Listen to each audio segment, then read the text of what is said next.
welcome back to Epicus Gamicus Musicus, here for another episode with Andrew. Hi. Yep. We're doing best vocalists, best vocalist by skill. Eventually I'm going to do a best vocalist by character later to give people like John Lydon a chance, because clearly he's a terrible singer, but he is great fun to listen to, right? Yeah. So I guess we'll start with 10s. All right. My number 10 is Jolyn Turner. Albums he was on. He's in the third Rainbow album, Deep Purple's Slaves and Masters album, and Yngwie Malmsteen's third album. Yeah. So a variation there. Isn't this like one of multiple people that were in Rainbow on our list? Yeah, there were 3 Rainbows. There is all but the last Rainbow singer on the list. Nice. And for each artist we have a sort of a sample song. Yeah. My sample song for him is I Surrender by Rainbow. Really shows off his skills. Mm-hmm. And, I mean, this is the period where Rainbow is basically a pop band. Yeah. They were basically Foreigner at this point. Right. So, you know. But they do still have, some killer rock vocals and guitar and stuff. Yeah. I mean, I'd expect some genre change with multiple singers over the course of a career. Yeah. All right. So, my number 10 is Geddy Lee from Rush. Well, he's got to be on their list somewhere. Yeah. And Rush is one of my all-time favorites, so I'm not biased at all. Yeah, definitely not. We used Bastille Day for the sample song. Yeah. And, just over the years, Geddy Lee's range has varied a bit, getting deeper as he's gone on, but his vocals, especially in the early years, were rather impressive to me. Yeah. I saw him live, and he didn't completely suck, so that was good. Yeah. The 70s, he really shows off his vocals. The 80s, he's still a good vocalist, but he's not quite the talented. He's not really pushing himself in the 80s, I don't think. Yeah. It's more... At some point, he probably had to, decide that he needs to actually save his voice, if he's going to make this his whole career. Yeah. Okay, I wanted to check. Yeah, Jolyn Turner was the vocalist in Rainbow for all the 80s albums. Okay. Yeah. Just clear that up. So we on number 9? Yep. Guess what? It's another Rainbow vocalist. Oh, wow. Graham Bonnet, the second Rainbow vocalist, who is only on the fourth Rainbow album, I think, Down to Earth. And then he did an album with the Michael Schenker group as well. Well, the great thing about Graham Bonnet, though, is he was in a metal band, right? Mm-hmm. But he used to wear shorts and Hawaiian shirts. And it's like, what band are you in? Why you're up there with Richie Blackmore Yeah. after all the 3 Dio albums, and then you're just sitting there in your Hawaiian shirt, like what? I mean, I guess if he wants to be a rebel against the rebels, Yeah. I mean, that was pretty punk, man. Yeah, He exactly. was the least metal vocalist. Although he's kind of like the blueprint for a lot of the metalcore vocalists now, the guys who wear shorts and stuff. Because the people who look just like him are now fronting metal bands. Yeah, I He think was ahead the of his people time. with day jobs kind of look, Yeah. It's like we don't make enough to do this full time yet, so we got to stay somewhat clean looking. Yeah. And my sample song for him is Since You've Been Gone, again by Rainbow. Yep. So you're number 9? I put Bruce Dickinson from Iron Maiden, one of Jack's favorites for sure. Yeah. But yeah, he's just got a lot of power in his voice when he sings. So it's kind of like an opera style. But definitely. Yeah, I think a lot of the great metal vocalists have done is using kind of like an opera technique for it. And if he was on my list, he would be way higher up, at the top. Yeah. But I took him off to leave room for him and put in the 2 Rainbow vocalists. Yeah, I'm not as big as a Maiden fan as you are, so that's probably part of the difference. But the crazy thing about Bruce Dickinson is he actually got better. Yeah. He is he was at his peak. I don't know if he might have gone down a little bit, but his peak was 2010 when he was 50, Yeah. And flying jet planes all over the world and yeah, that's a pretty He's got cool 3 thing. careers. He's crazy. The jet thing's for the character part, though. Yeah. But he is actually an airline pilot. Yeah. When did he have time for that? Yeah, I don't know how he does it. You gotta get a lot of flight hours and stuff. And the song I picked is "The Final Frontier" by Iron Maiden, the It's on the Final Frontier album from 2010, which is a very good album. All right. That's Number 8. Number 8 is Miles Kennedy. I think the youngest vocalist on my list. From Alter Bridge and Slash featuring Miles Kennedy and the Conspirators. I think I forgot to listen to this one before. Oh, yeah. I mean, he's kind of like a 70s vocalist, but you can hear that there's a little bit of grunge influence on there because he's from that period. And I mean, he's in Alter Bridge, which is 3 guys from Creed. So, okay, basically, just a pop band, right? Yeah, they're heavy band. Yeah, very heavy. I mean, they're not extreme metal or anything, but right. They are a heavy rock band. They're kind of like Creed, but heavier and actually good. I like the actually good part. Yeah. Just gotta put that in there. Yeah, Alter Bridge are pretty cool. And then, of course, he's also the vocalist for Slash, and he's been doing some pretty cool stuff recently. Yeah. So you're number 8? Mine was Lucas McGuire. I think that's how you say his last name. Sounds about right. Veil of Maya. So he's the newest vocalist for that band. I think he's only the second. But he's been on a couple of albums, and the most notable change for the band when he came in is he not only does like the growls and screams, but he can also like sing normally. So he brought in choruses to the band, and it's actually been very well received. Yeah. Which really speaks to how good he is, because normally when that happens, people like hate on it. If like a band goes softer, but in this case, everyone seems to generally love it. So is he one of 2 vocalists? No, he's the only one now. Okay. Well, one of 2 that's been in the band. But he does growls and... Yeah, he does everything. Okay. Yeah. Before him, it was just growls. It's hard to tell with those bands, because it's like, Yeah. are they using 2 singers or the 1 singer? And when they mix it, they'll like overlap the parts a little bit. Yeah. But I saw them live once, and it was definitely just him. Nice. So what's your song for him? Mikasa. From the first album that he was with them with. The chorus on that's just like the best thing ever. Nice. So are you putting on here for his singing or his growling or both? Both. Okay. Much, like, Yeah. he can do both pretty well. Yeah. I mean, it's impressive when you can do both. Mhm. There's someone on my list later, which is a very good example of that. Yeah, I have a few on my list for that. Okay, so number 7 is Ian Gillan from Deep Purple and Black Sabbath. If you've heard that album, that's a great album. The Born Again album by Black Sabbath. Mm-hmm. No, it's a crazy story behind that, though, because he was out with the guys from Black Sabbath drinking, right? Of course. What else would he be doing? The next morning, he gets a call from his manager saying, if you're going to make big career decisions, could you, let me know first? Because he'd agreed to join Black Sabbath to do a tour and an album. I mean, he ended up having a great time, but it's still a great story that he accidentally joined Black Sabbath. I mean, I think that was a good decision. Just, from a financial perspective, I don't think you could go very wrong with that. Yeah. I think I forgot to mention the song for Alter Bridge, and that song is Slip to the Void. Putting that out there. And Ian Gillan's song is Child in Time by Deep Purple, which is a very good exemplifier of his main talent, which is singing very high in one specific octave. He can only scream in that one octave. Yeah, that's all he can do. But he does it well. He can't sing in that octave. He can only scream in that octave. Nice. But he uses it well, and it works with the... Yeah. Yeah. I mean, that takes skill on its own just to do the one thing well. Yeah. And, of course, he is the classic vocalist for Deep Purple on the Mark II albums. Right. So my number 7 is Keith Buckley from Every Time I Die.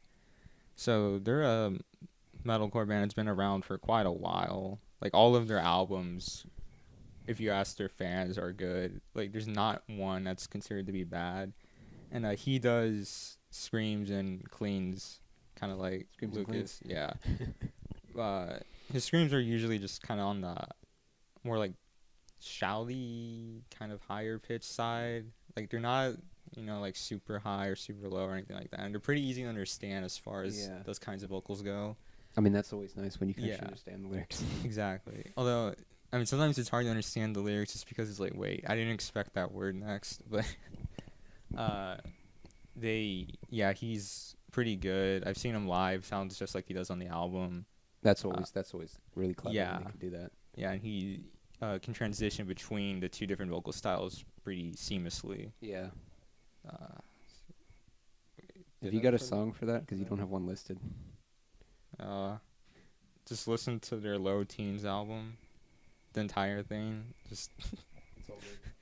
yeah, I mean, the whole album will definitely show you all of his stuff. So Yeah. Cool. Okay, so my number 6 is Robert Plant from Led Zeppelin. of course, I mean, he's got to be in there somewhere. He's kind of the byword for hard rock vocals. yeah, definitely. Pretty obvious on the song I picked, Stairway to Heaven, but it is a great song. It is one of the few like overplayed songs which you don't actually get tired of hearing. Yeah, like It is that popular because it is that good. It is right. It is a true masterpiece of music. Yeah, and Robert Plant can do sort of bluesy vocals. He can do Mm-hmm. high, almost metal type vocal. I mean, he could be in a metal band If you want. if he had a different guitarist, you know. Yeah. I mean, they're considered to be kind of like predecessors for metal. Yeah, hard rock, and they're the band that if you don't know anything about metal, you might think they are. Mm-hmm. They're the band that are most often confused as a metal band, even though anybody who knows what they're talking about will tell you they're not a metal band. Yeah. I mean, they're an important predecessor, Yeah. but And I mean, I'm one of the guys who argues that AC/DC are a metal band, and I still would say Led Zeppelin are definitely not a metal band. yeah, I would definitely say AC/DC's heavier Yeah. for sure. So, Okay, so you're number 6? I put James Brown, surprising everyone that I know. Yeah. Yeah, I mean, I mostly just listen to like hard rock and metal, but James Brown's voice, like I mean, I think it's just good. He's a Yeah. good singer. He's got definitely a lot of energy in it. Yeah. And, you know, even if you just ignore the dancing part, like just his vocals on their own, just stand. I didn't put a song for him though. But And he's almost like he almost orchestrates his band as well. yeah, Like he pushed his band so far, like Mhm. to like their breaking point almost, like, yeah, just to get everything perfect. And he even tried to like trip up his band, like it was crazy. yeah. So What are we on, number 5? Yep. My number 5 is Ann Wilson from Heart, who is basically the female version of Robert Plant. I mean, I feel like I don't know if she's kind of underrated, but I don't know if she's not that underrated. Yeah, I get what you mean. But She's definitely good. So. She's probably the best female vocalist from the 70s, like before really before the 90s. She's the best female vocalist there ever was. Yeah, I can get behind that. Because I feel like a lot of female vocalists were famous because they were better than most other female vocalists, and because there weren't many female vocalists, they didn't actually have to be that good. Like people like Joan Jett and Pat Benatar, they're not actually that good. Yeah. It's just more of novelty that sells them. Ann Wilson is that good. Yeah, definitely. She's definitely good. Yeah. And the So song we mentioned she's good. yeah, she's really good. The song I used is "Crazy on You" by Heart. Yeah. She definitely has a lot of power in her voice too. Yeah. And I mean, and she did a cover of "Stairway to Heaven" once. Mm-hmm. It was like as good as Robert Plant could ever do it, you know. Yeah. And Robert Plant was in the audience too. Yeah, covers are tricky at times. Especially if it's "Stairway to Heaven." You want to Yeah. you want to be really good if you want to even attempt to do that. Yeah, or else you'll just get death threats in your mail for the rest of your life. Yeah. So you're number 5. I put Devin Townsend. Nice. He's done quite a bit of work.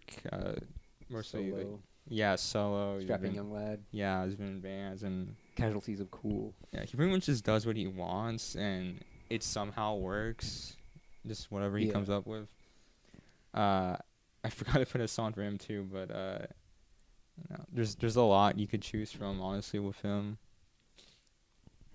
This is also nice to see like he pulls off the variety in like not just someone in the vocals, but just in the Everywhere, genre that yeah. he plays. I mean, he makes music that almost everybody could like. Everybody could Yeah. find a Devin Townsend song that they like. Exactly. Because like Casualties of Cool stuff is so soft, and then he also Mhm. does industrial and his solo stuff is all Yeah. great variety.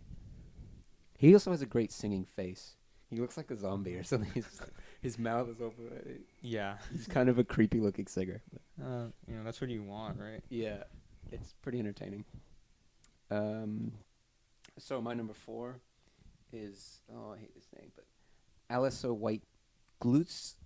I Something like that. I don't know. I always just say Gluz in my head. Canadian but- band. She must be French Canadian because that's weird last name. Yeah, and she was in a band called The Agonist, which are kind of like, they're kind of metalcore, but they're also kind of symphonic at the same time. Aren't they like melodic death? I mean, are they? I guess they kind of are. I think that's what I usually heard them Yeah. as. But I think they get classified as metalcore because they have 2 vocal styles.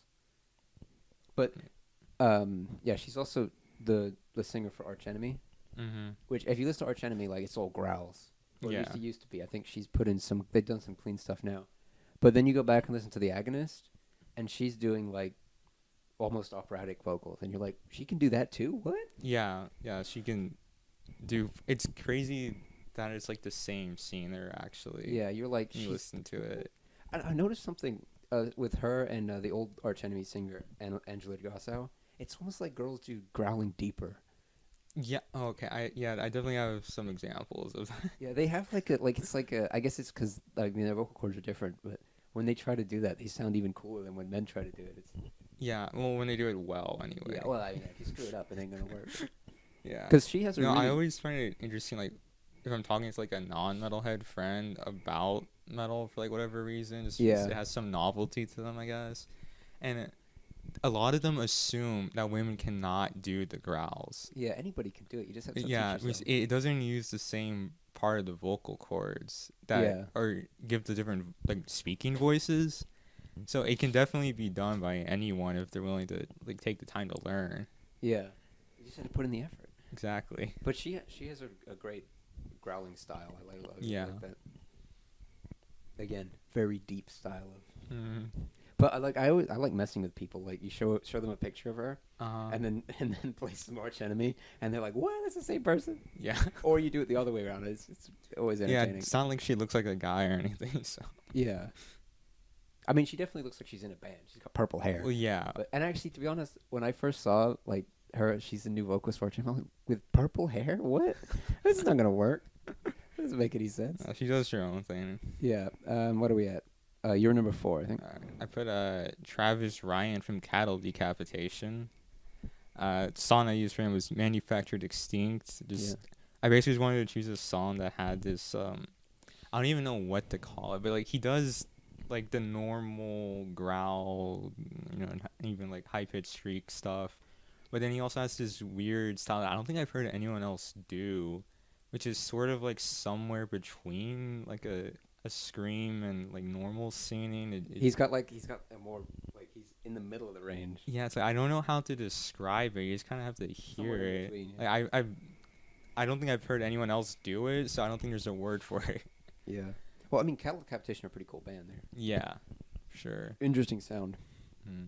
And they have their anti-pollution message thing. Yeah, It's kind of interesting. they're all about the animal rights and saving the environment. And they have some great album covers. Like, yeah, isn't there one that's like a trashed beach or something?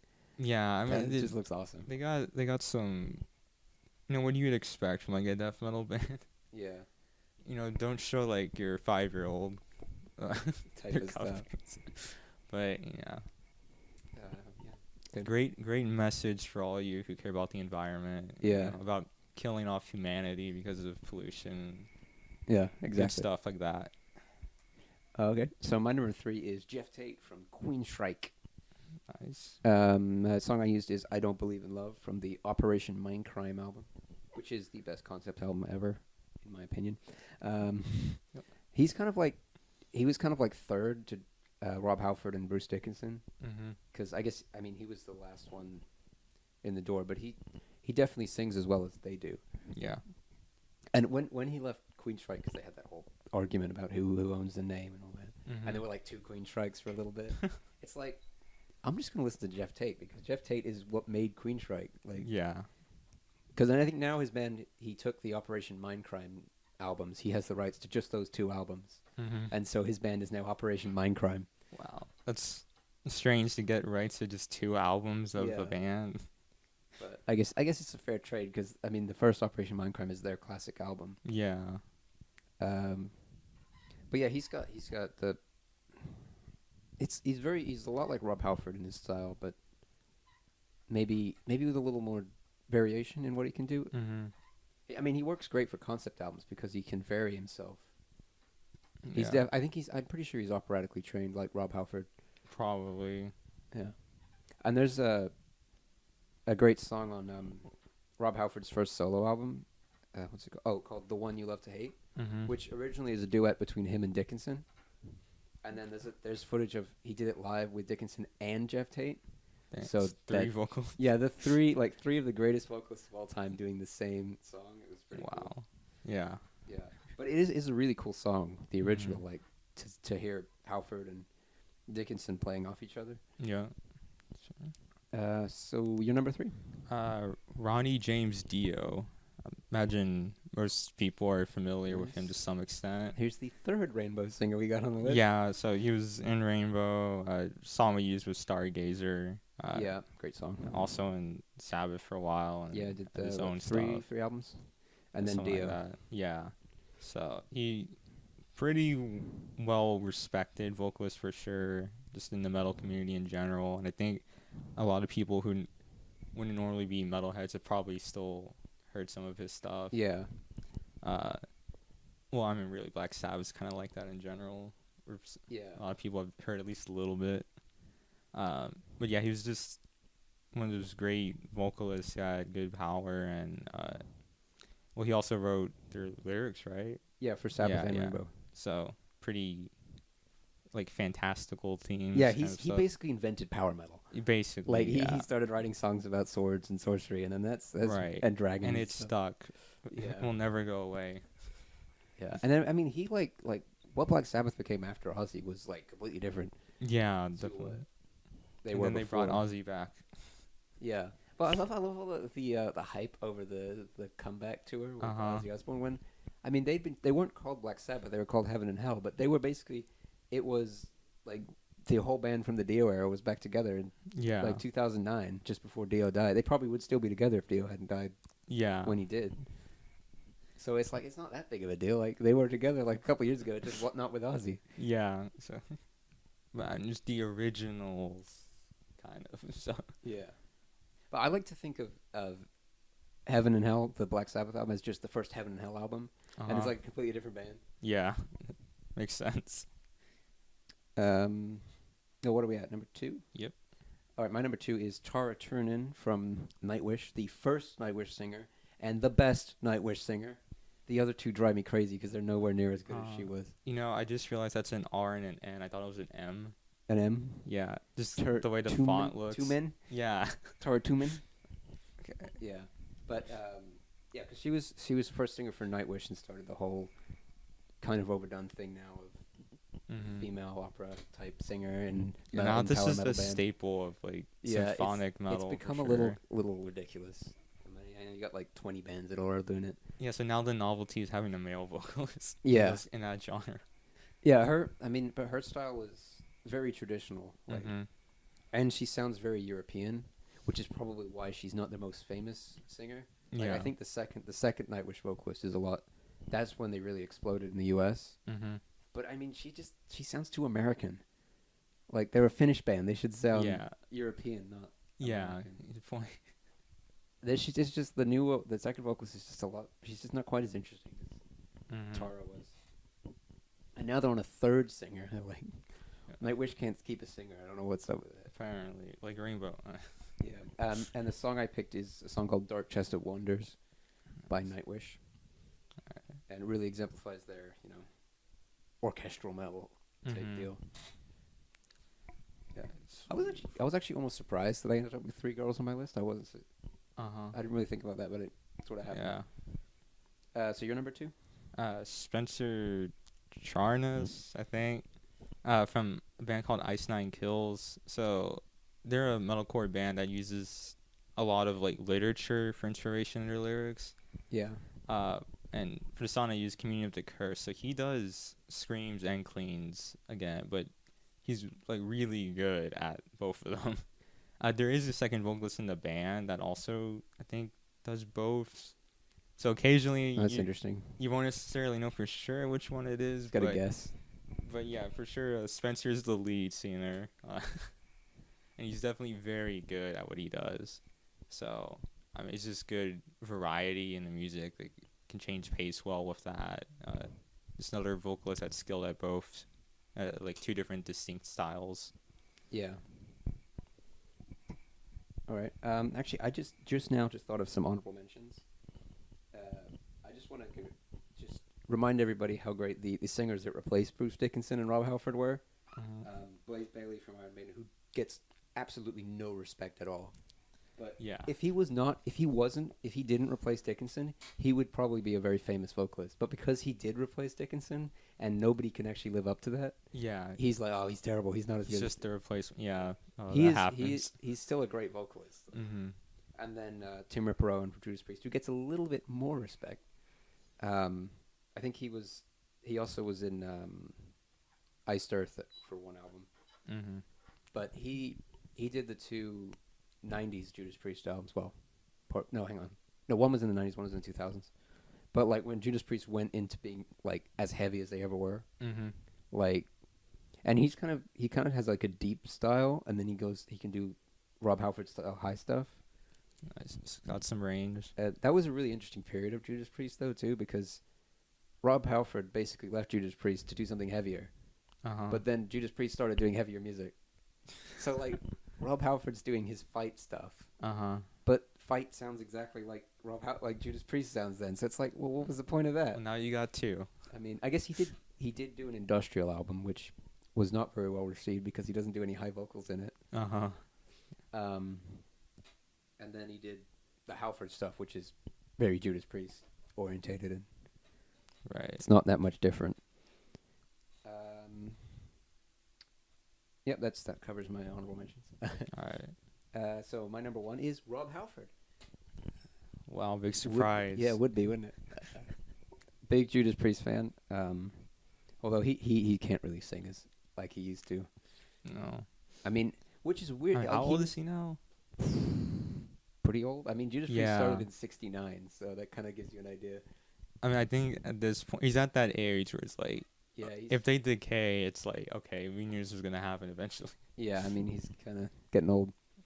But like in 1990, he did the Painkiller album, and that title track has some really crazy screams in it. So he did last a good 20 years before he started. Losing it. And the song I picked is "Beyond the Realms of Death" by Judas Priest, which I think is from. Oh, I can remember the cover because it looks like a Terminator. Like it's like a silver face with a sword going through it. Okay. Just look that up on Google Images. I can't remember. Is it? No, because I know it's not Sin After Sin. It's Oh, Stained Class. That's the one. Yeah. I really hope I'm not wrong about that. We can just edit it in post, you know. But yeah, I mean, Rob Halford had the high vocals. He's kind of the first guy to do that. Although he's kind of rougher, like than most of the power metal vocalists. Yeah, he kind of has a rougher, because a lot of them they just sort of got stuck into. They all sound like, they all just sort of copied the vocalist from Halloween. Yeah, and everybody just sounds the same, and it's like, well, why don't you do something original? Right. It's just like just be a generic power metal vocalist. Yeah, but then you can also do generic power metal vocalist things, like be a Viking. Which is why it's fun when you see the power metal bands that do something different, like Ailstorm or Sabaton. Yeah. Like they pick a theme, they pick a unique vocalist, and they go in a totally different direction than everybody else. Yeah, I remember when I saw Sabaton, every band that was with them complained about the heat, and this was in Houston, like right before the summer started. Yeah. I think it was only like in the 80s, which for us, that's like the good weather. Yeah, we're like, oh, thank God. Yeah. It's not 90. And then they're like, we'll never come here in the summer because this is too much as it is. Yeah. They also asked us how many of us were Vikings. So apparently there's a lot of Vikings in Houston. Oh, funny that like going to power metal shows. So yeah, I was shocked. I was like one of the only not Vikings there. Well, I don't know. Crazy. You see a lot of cars in Houston with those like big like spiky rims. Good point. So that's good probably point. what those are for, right? You know, yeah, you might be onto something there. Like, no, seriously, Houston has people with like foot-long like things protruding out of their rims. It's Yeah, they do that. ridiculous. At least when the city flooded, some of them helped.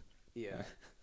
Oh no, yeah, that's hilarious because there's also another trend of people having massive tires, and then it floods and they just drive straight through the water. Yeah, It's like, oh, that's what those are for. yeah, it's funny because like most of the time they get just a bad rep, and like especially in an urban city. Yeah. But then like 10% of it's underwater. Oh well, now they're actually the greatest people. Yeah. They're just driving right over it. Okay, enough talk about Houston. That was random. Yeah. What's your number one? Freddie Mercury from Queen, of course. Yep, he's definitely up there. Yeah, definitely just a legendary vocalist. Very well known. For the song we put Killer Queen. He just has like a good. Like I don't even know how to really like describe unique. why it's it's unique. It's like it's high, but it's something else. It's really very and different. It's just very just good. yeah. Like it just is. Which is weird because he's in a band where all the members sing.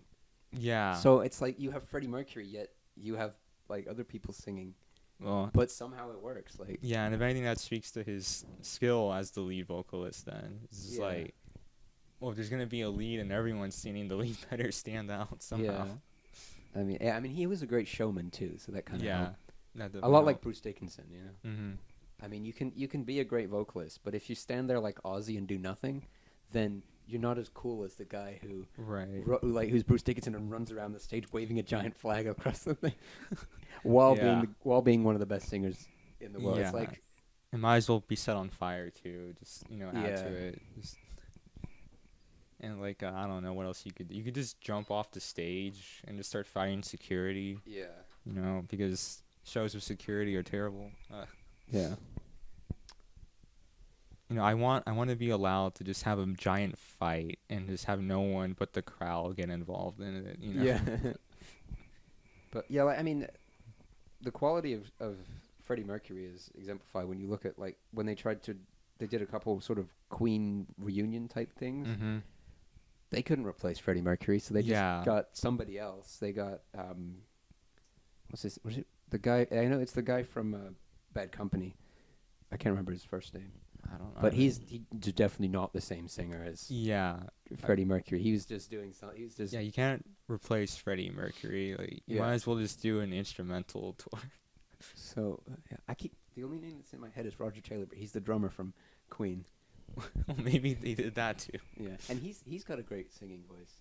But still not Freddie Mercury. Yeah, it's more of a unique style. It's not a quality. It's more of just character. Like the next episode of this, I want to do. Yeah, but he is quite skilled too. His character. And if you can sing and drum at the same time, that's a pretty impressive skill. Mm-hmm. Like, because that means you can't move your face away from the mic. Because if you're like to exemplify, this is with the mic far away from my face. I don't know if you heard that or not, but you can't hear it if you leave the mic. It screws up your sound. And if you're to put like the gain up to try to make up for that, you just be picking up the drums then and the vocal mic. Yeah. So like to play drums while sitting on the mic, making sure you're not far away from it. That's got to be hard. Yeah, man. There's one band, Code Orange. Their lead vocalist is their drummer, and it's so weird because 3 of the 4 members do vocals, yet he's somehow the lead. I'm just like, why? And like they all do like the same style too, so it's not even like there's a huge variety. Yeah. It's like you think you'd have the foresight if you're a good singer, that don't learn the drums because the drums are the worst instrument to sing while playing. Yeah, he's not even. Well, I mean, they do like screams and stuff, so I guess. Yeah. I don't know. Maybe they're just too punk to not do that. I don't know. Because they're like horror punk, aren't they? Yeah, they're like hardcore, metalcore Sort kind of of stuff. Definitely on the hardcore side. So. Yeah. Yeah. This is crazy. Well, I guess and also like I've seen live how like his setup. So it's like he has to turn his head like 90 degrees to the left. He's playing sideways to do vocals while drumming. I'm like, that just can't be good or easy to do. It's just like you're turning your throat by doing that, or having to like adjust your torso Yeah. It's like, how are you supposed to do? He's not going to be able to play very well when he's old, will he? He's going to hurt Yeah, himself long before that. Probably. He might cut himself on all his edge too. Yeah. At least they kind of play a bit of an edgy character in interviews and stuff. Yeah. Well, enough about them. Yeah. I think that about wraps us up. Yeah. Cool episode. Hopefully, I'll find somebody to do vocalists with character in the near future. But All right. until then, goodbye. Bye.